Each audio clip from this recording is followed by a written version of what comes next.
皆さんこんにちは、みさとです。ここは JR 神戸線の三宮駅です。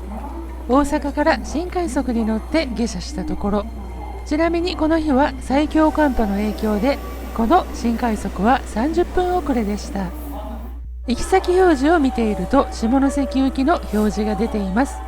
これはウエストエクスプレス銀河ですね。事前情報なしで偶然見れました。しかも私の手前で止まってくれてすごく運がいいです。ちなみに黄色い線の内側で撮影しましたよ。少し停車して出発していきました。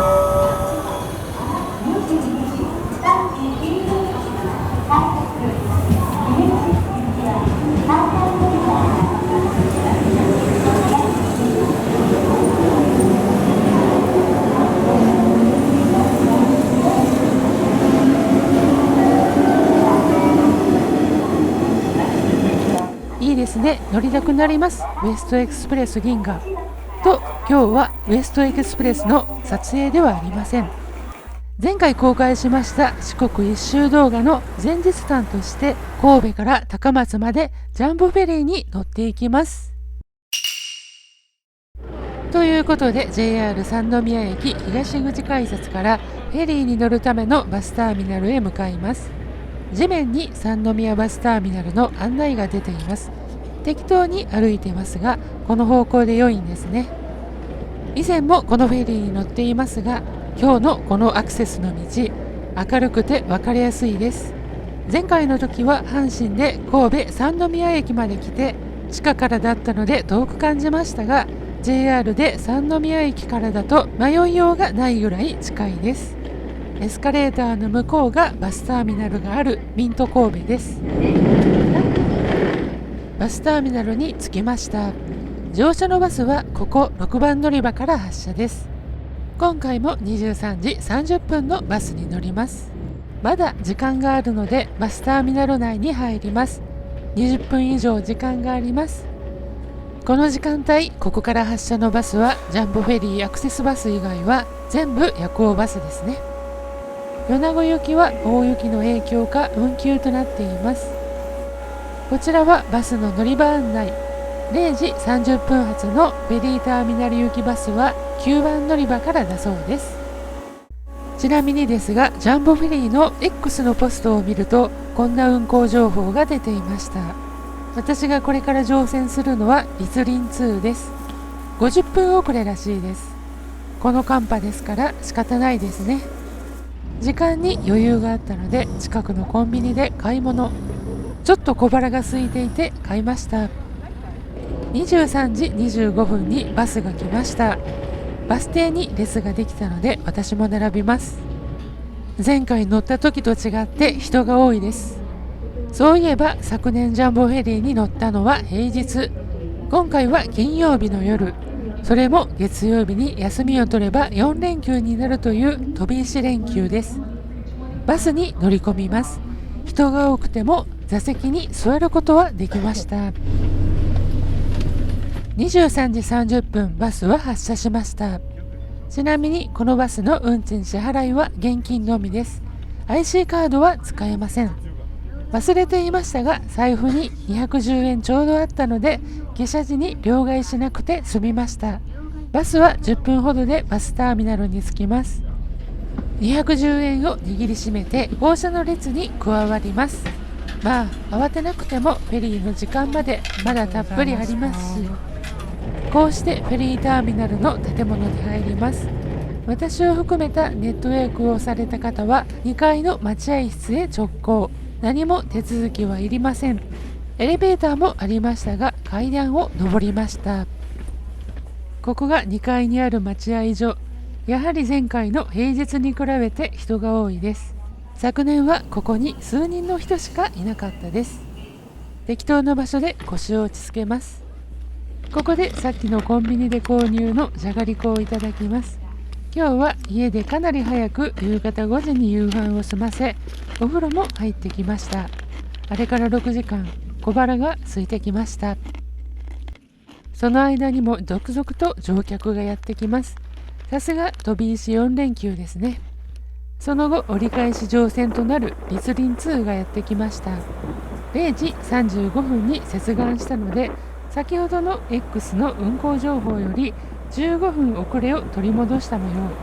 0時40分過ぎに乗船の列ができましたが、今日は指定席を取ってあるのでこのまま座って待っていました。結局1時頃に乗船が始まりました。手にスマホを持っているのは、乗船手続きはスマホの画面の QR コードが必要だからです。事前に表示させて画面キャプチャしておけば便利ですね。待っている間に長すぎてスマホがロックされて慌ててます。車の方たちも並んでいますね。こうやって QR コードを読み込ませて乗船手続き完了。フェリーに乗り込みます。と、ここで前の動画でも触れましたが、ジャンボフェリーはホームページに記載がありますが、船内での写真・動画撮影はお客様のプライバシーの保護のため原則ご遠慮いただいていますとなっています。撮影可能エリアはご覧の通りということで、ジャンボフェリーさんからのお願いを守った撮影になります。さて、今回のジャンボフェリーは指定席のコンフォートリクライニング席を利用しました。乗船口があるのが1階、コンフォートリクライニング席は3階です。シート幅が50センチ以上あるので幅はゆったりしています。コンセントも各座席に設置。これが肘掛けですが、コンセントはかなり下の足元にあります。ちなみにリクライニングですが、ボタンを押してガクンと動きましたが、角度が浅いです。大きな声では言いづらいのですが、 JR の特急普通車のリクライニングの方が倒れてくれます。なるべく体を傾けると腰が浮いてしまい、翌朝は腰が痛くなるかもしれません。なので腰の浮いた部分に持参した膝掛けやカーディガンなどを入れて対応しました。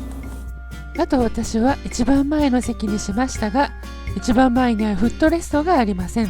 2列目3列目にはありました。フットレストの代わりにスーツケースを床に横置きに置いて足置きにしました。ちなみにコンフォートリクライニング席があるのは 3A エリアなのですが、ここにも入り口に QR コードをかざして入るので、指定席プレミア席利用以外の方は入れないので一応安心です。ただ扉はないのでロビーなどの音は聞こえます。また 3A エリア内にトイレとお手洗いがあるので近くで便利です。以前にシングル個室を利用した際は、トイレに行く場合は一旦デッキに出てワンフロア上がる必要があったので、そのあたりは今回の座席はすごく便利です。あと 3A エリア内はのびのびファミリー個室が2部屋とのびのび席の女性専用室があります。どちらもコンフォートリクライニング席のように指定席プレミア席なので QR コードがないと入りません。3A エリアは他にも授乳室と女性用シャワー室があります。この施設は自由席の方も利用でき、売店スタッフに伝えれば利用できるそうです。さて、出港は定刻より40分ほど遅い1時40分になっていました。その出港した頃にうどんを食べに行きました。券売機で食券を購入、オリーブうどんにしました。食券を購入すると自動的にオーダーが通るみたいです。あとは食券に書かれた自分の番号を待つだけ。これがオリーブうどんです。小豆島の名産オリーブの実が2つとかまぼこで笑顔になっています。オリーブは甘酸っぱいような甘いような不思議な味でした。美味しくいただきましてごちそうさまでした。席に戻ります。ちなみにコンフォートリクライニング席は照明を落としたり減光したりせず、こうこうと明るいままです。寝るときはアイマスクを持ってきた方が良いかも。音の方ですが、前回泊まったシングル個室は船のエンジン音のうねりが響く感じで、部屋に耳栓が置かれているぐらいでした。今回のコンフォートリクライニング席はエンジン音はしませんが、普通にロビーや船の音は聞こえてきます。音の気になる方は耳栓必須ですね。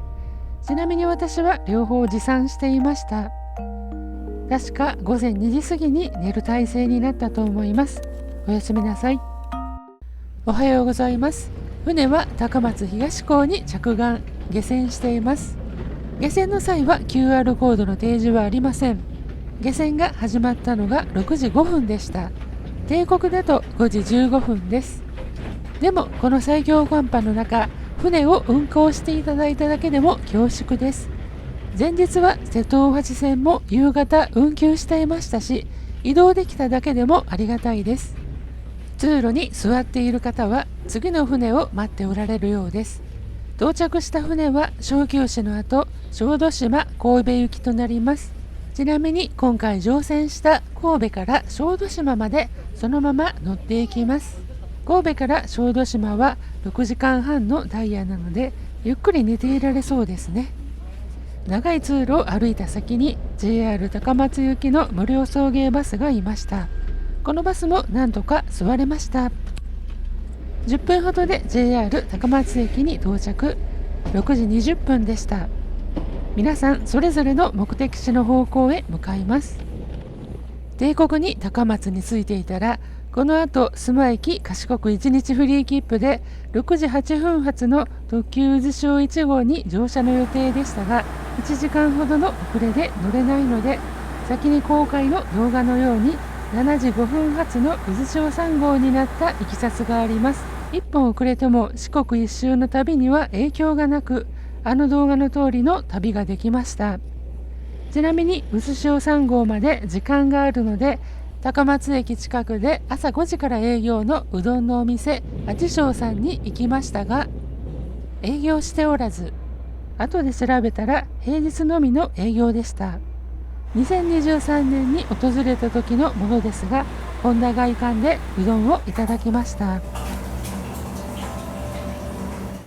ジャンボフェリー、こんな感じで効率よく朝の高松に着くことができます。四国の旅行や JR 四国の豊富なフリー切符を朝から有効に使うときに非常に便利だと思います。ちなみに今回の神戸バスターミナルから高松までの費用ですが、連絡バスが210円、フェリーの基本運賃がネット割で1890円、立林2のコンフォートリクライニング席料金が1500円通常期です。深夜料金がプラス500円、と休日料金がプラス500円以上の合計で4600円となります。自由席だったら3100円ですね。ホテルに泊まらずに高松まで移動することを考えると、これでもリーズナブルかなと思います。それでは今回の動画はここまでにさせていただきます。今回も最後までご視聴いただき誠にありがとうございました。チャンネル登録をどうぞよろしくお願いいたします。評価の方もしていただけると嬉しいです。